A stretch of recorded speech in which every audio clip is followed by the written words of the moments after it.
यमराज ने बताया, पुत्र कैसा होना चाहिए जो अपनी माँ को लंबी आयु देता है। पूर्व काल की बात है, एक छोटे से गांव में एक बालक जिसका नाम आदित्य था, वह अपनी माता सावित्री के साथ निवास करता था। मित्रों, आदित्य के जीवन की शुरुआत ही कठिनाइयों से भरी थी। उसके जन्म के समय ही उसके पिता का देहांत हो गया था और उसकी माता सावित्री ने ही उसे बड़े प्रेम और परिश्रम से पाला। सावित्री ने अपने पुत्र को केवल अच्छे संस्कार ही नहीं दिए, बल्कि उसे सत्य, धर्म और ज्ञान का महत्व भी सिखाया। मित्रों, सावित्री प्रतिदिन प्रातः उठकर तुलसी के पौधे पर जल चढ़ाती, भगवत गीता के श्लोकों का पाठ करती और आदित्य को यह सिखाती कि जीवन में सबसे बड़ा धर्म दूसरों की सेवा करना है। आदित्य का हृदय अत्यंत कोमल और बुद्धिमान था। वह अपनी माता का बहुत आदर करता और उनके हर शब्द को आत्मसात करता। किंतु मित्रों, जब आदित्य मात्र 8 वर्ष का था, उसकी माता गंभीर रूप से बीमार पड़ गई। उसने अपनी ओर से हर संभव प्रयास किया, लेकिन उनकी हालत दिन ब दिन बिगड़ती गई। एक दिन जब सावित्री अपनी अंतिम सांसें ले रही थी, तभी वहां यमराज प्रकट हुए। उनका स्वर गंभीर और तेजस्वी था। उन्होंने कहा, हे सावित्री, तुम्हारे जीवन का समय पूर्ण हो चुका है। अब तुम्हें मेरे साथ चलना होगा। तब आदित्य ने यमराज को देखा और भयभीत हो गया। वह समझ गया कि यमराज उसकी माता के प्राण लेने आए हैं। उसकी आंखों से आंसू बहने लगे और वह तुरंत यमराज के सामने खड़ा हो गया। वह रोते हुए बोला, हे यमराज, मेरी माता मेरी पूरी दुनिया है, मैं उनके बिना कैसे रहूंगा? कृपया उन्हें मत ले जाइए। फिर यमराज ने गंभीरता से उत्तर दिया, बालक, यह संसार नियमों से बंधा हुआ है। जन्म और मृत्यु अपरिहार्य है। यह सृष्टि का अटल सत्य है। तुम्हारी माता ने अपना जीवन काल पूर्ण कर लिया है, अब उन्हें मेरे साथ चलना होगा। मित्रों, तब आदित्य ने साहस जुटाकर कहा, हे यमराज, यदि मृत्यु ही अंतिम सत्य है तो कृपया मुझे इसे समझने का अवसर दें। मैं आपसे कुछ प्रश्न पूछना चाहता हूं और यदि आप मेरे प्रश्नों के उत्तर दे सके तो मैं आपकी बात मान लूंगा। फिर यमराज ने जब देखा कि यह छोटा बालक अपनी माता को बचाने के लिए अपनी बुद्धि का सहारा ले रहा है, तो वे गंभीर स्वर में बोले, हे बालक, यदि तुम इतनी गहरी बातें समझते हो तो पूछो, जो भी प्रश्न पूछना चाहते हो। मैं देखना चाहता हूं कि तुम्हारे मन में क्या जिज्ञासा है। फिर आदित्य ने सिर झुकाकर कहा, हे यमराज, यदि आप मेरे प्रश्नों का उत्तर न दे सके तो कृपया मेरी माता को अपने साथ न ले जाएं। फिर यमराज ने अपनी गदा नीचे टिकाते हुए संकेत दिया, ठीक है, पूछो तुम्हारे प्रश्न। फिर आदित्य ने पहला प्रश्न किया, हे यमराज, वह क्या है जो बिना रुके निरंतर चलता रहता है, जिसे कोई रोक नहीं सकता और जो सभी को अपने साथ ले जाता है? तब यमराज को उत्तर पता था, किंतु उन्होंने बालक के ज्ञान की परीक्षा लेने के लिए मौन रहना उचित समझा। उन्होंने कहा, हे बालक, तुम ही बताओ वह क्या है? फिर कुछ क्षणों के मौन के बाद आदित्य स्वयं उत्तर देता है, हे यमराज, वह समय है। समय ही वह शक्ति है जो बिना रुके निरंतर चलता रहता है। इसे न कोई राजा रोक सकता है, न कोई भिखारी। यह न तो किसी की प्रतीक्षा करता है, न किसी के लिए पीछे मुड़ता है। समय अपने नियमों से चलता है और सभी को अपनी गति में बांधकर साथ ले जाता है, चाहे कोई इसे समझे या न समझे। समय की धारा सदा प्रवाहित रहती है। हे कालदेव, समय न तो राजा को छोड़ता है और न ही भिक्षु को। यह बच्चों से लेकर वृद्धों तक सभी को अपनी धारा में बहा ले जाता है। इसे न कोई रोक सकता है, न कोई मोड़ सकता है। सबसे महत्वपूर्ण बात यह है कि समय हमें यह सिखाता है कि प्रत्येक क्षण अनमोल है। जो इसे पहचान लेता है वह अपने जीवन को धन्य बना सकता है। मित्रों, यमराज उस आदित्य के उत्तर से बहुत प्रभावित हुए। उन्होंने उसकी बुद्धिमत्ता की प्रशंसा की और उसे अगला प्रश्न पूछने के लिए कहा। तब आदित्य ने पूछा, हे कालदेव, ऐसा क्या है जो सदा सत्य है फिर भी हर किसी को डराता है? फिर यमराज ने मुस्कुराते हुए आदित्य से ही उत्तर देने को कहा। फिर आदित्य बोला, यह मृत्यु है। मृत्यु सदा सत्य है, यह सृष्टि का अटल नियम है। जो जन्म लेता है वह एक दिन मृत्यु को प्राप्त होता ही है, चाहे वह राजा हो या रंग ज्ञानी हो या साधारण व्यक्ति। मृत्यु सभी के लिए अपरिहार्य है। लेकिन यह सत्य इतना कठोर है कि इसे स्वीकार करने का साहस बहुत कम लोगों में होता है। मृत्यु के विषय में हर कोई जानता है, फिर भी इसे भूलना चाहता है। जब तक जीवन में सुख और समृद्धि होती है तब तक कोई मृत्यु को याद नहीं करता, लेकिन जब मृत्यु का साया पास आता है तो हर व्यक्ति भयभीत हो उठता है। मृत्यु का भय इसलिए है क्योंकि यह केवल जीवन का अंत नहीं बल्कि कर्मों का लेखा जोखा भी है। मृत्यु हमें हमारे कर्मों का फल देती है।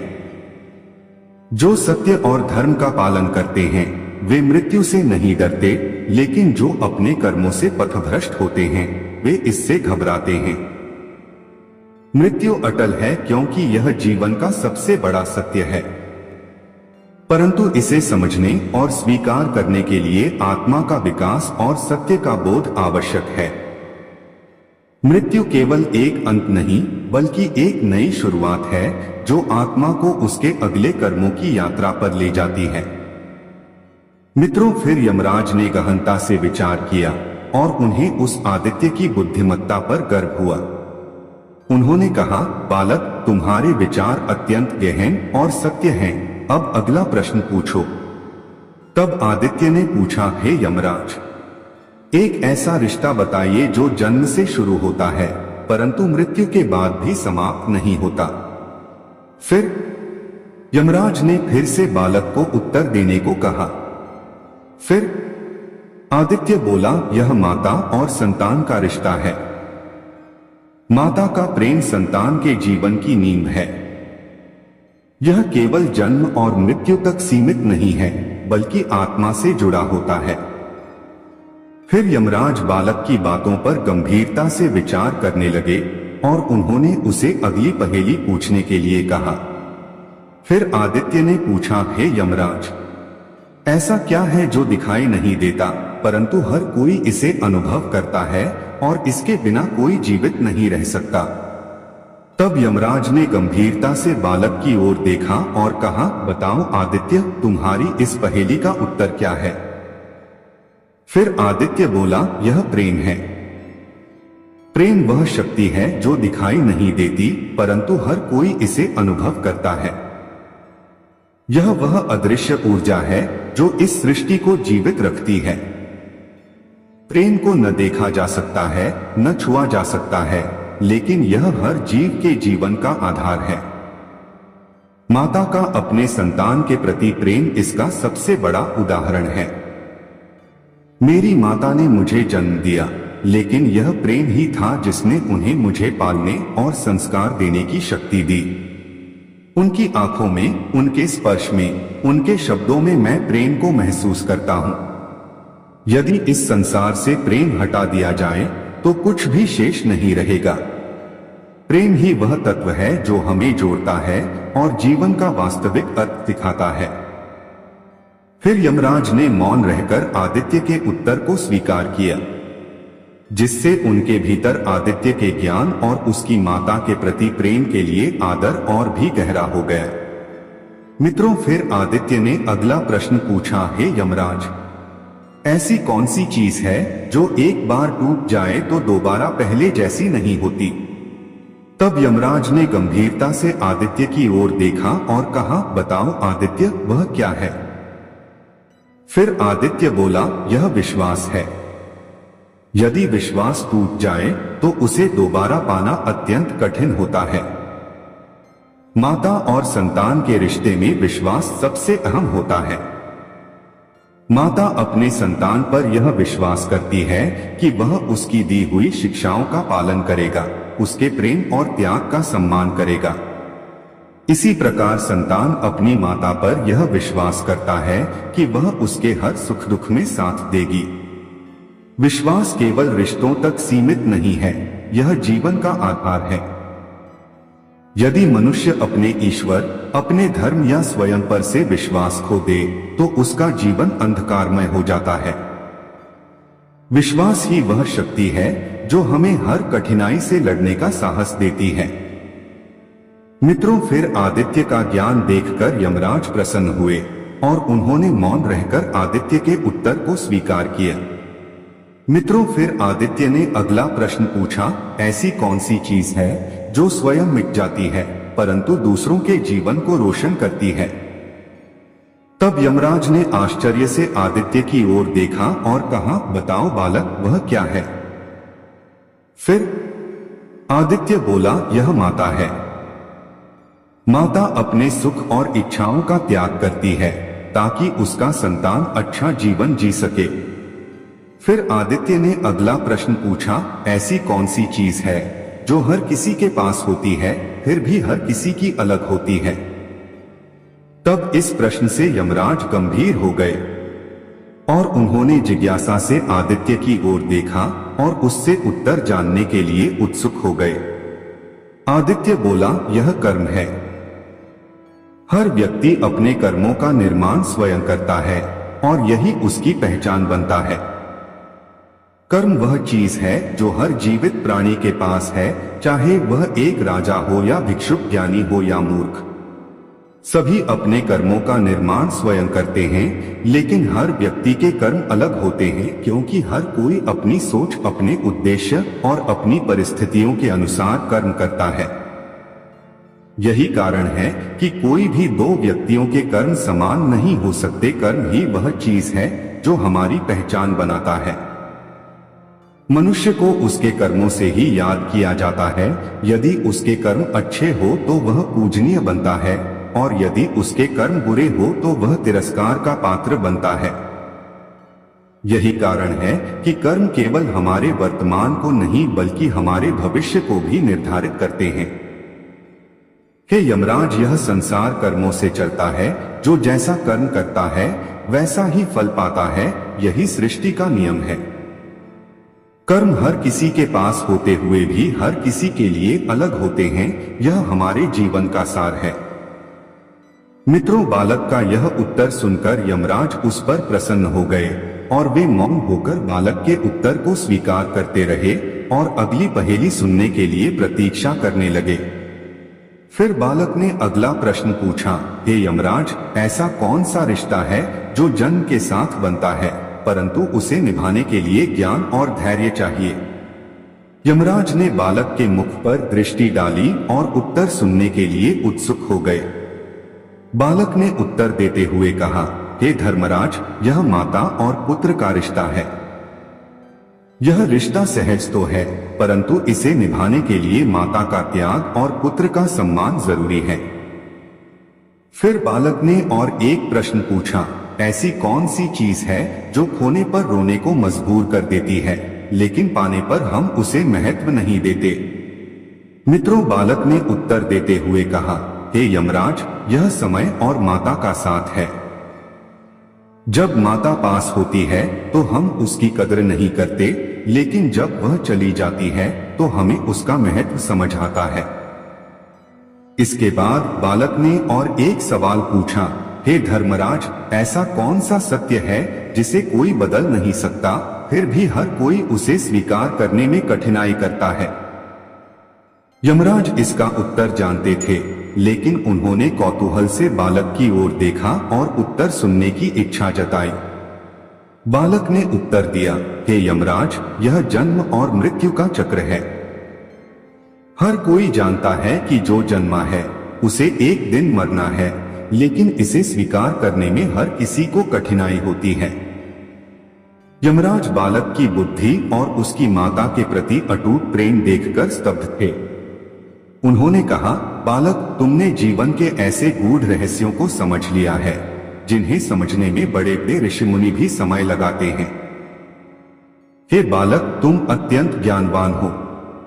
इतनी छोटी आयु में इतनी बड़ी बातें समझ लेना साधारण बात नहीं है। बताओ, यह ज्ञान तुमने कहां से पाया? तब बालक ने उत्तर दिया, यह मेरी माता की शिक्षा का परिणाम है। उन्होंने मुझे सत्य और धर्म का मार्ग दिखाया। कृपया उन्हें मेरे पास छोड़ दीजिए, उनके बिना मेरा जीवन अंधकारमय हो जाएगा।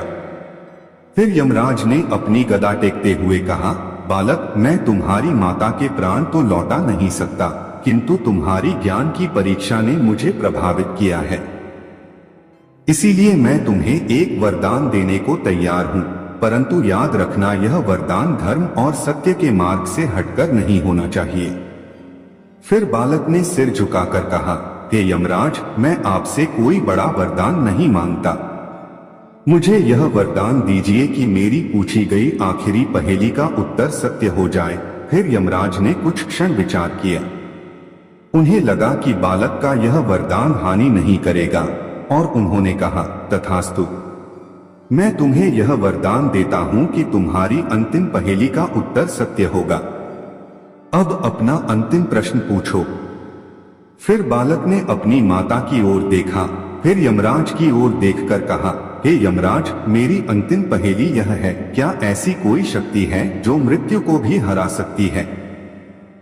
फिर यमराज ने गंभीर स्वर में कहा, इसका उत्तर तो तुम ही दो बालक, यह तुम्हारी पहेली है। फिर बालक ने साहस भरे स्वर में उत्तर दिया, हाँ, ऐसी शक्ति है, और वह शक्ति है प्रेम।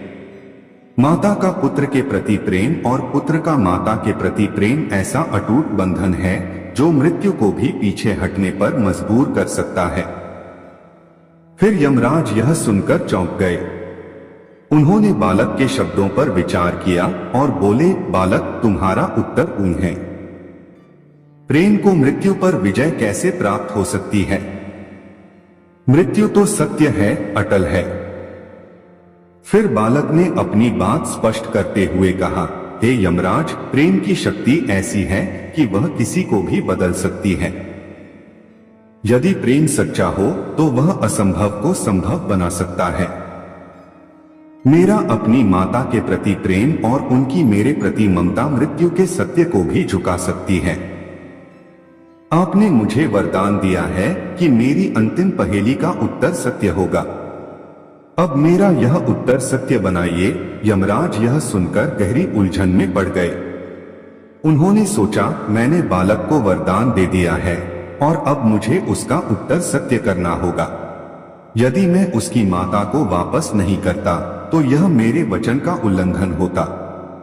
यमराज ने अंततः कहा, हे बालक, तुम्हारा प्रेम और तुम्हारी बुद्धि ने मुझे परास्त कर दिया।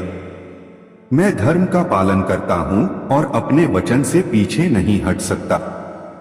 तुम्हारी माता की आत्मा तुम्हें वापस करता हूं, यह प्रेम की विजय है।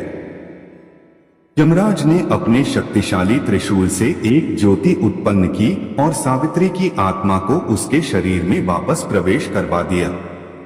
फिर सावित्री ने धीरे धीरे अपनी आंखें खोली और अपने पुत्र को देखा। वह आंसुओं से भर आई और उसे गले लगा लिया। यमराज ने बालक से कहा, हे बालक, तुम्हारे प्रेम ने यह सिद्ध कर दिया कि सच्चा प्रेम मृत्यु से भी बड़ा है। परंतु याद रखना, यह प्रेम केवल तभी प्रभावी होता है जब वह निस्वार्थ और पवित्र हो। अब मैं तुम्हें और तुम्हारी माता को आशीर्वाद देकर प्रस्थान करता हूं।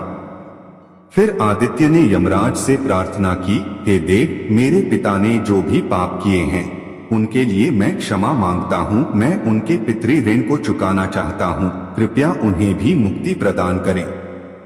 फिर यमराज ने आदित्य की प्रार्थना स्वीकार की और उसके पिता की आत्मा को स्वर्ग भेज दिया। इधर सावित्री ने स्वस्थ होकर अपने पुत्र को गले लगाया। फिर यमराज ने आशीर्वाद दिया, हे बालक, तुम सदा धर्म और सत्य के मार्ग पर चलोगे, तुम्हारा जीवन प्रेरणा बनेगा। तुम्हारी भक्ति और ज्ञान इस संसार को आलोकित करेंगे।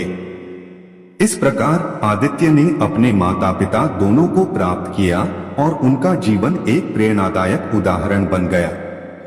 मित्रों, यह कहानी हमें सिखाती है कि प्रेम, सत्य और धर्म सदा विजय होते हैं।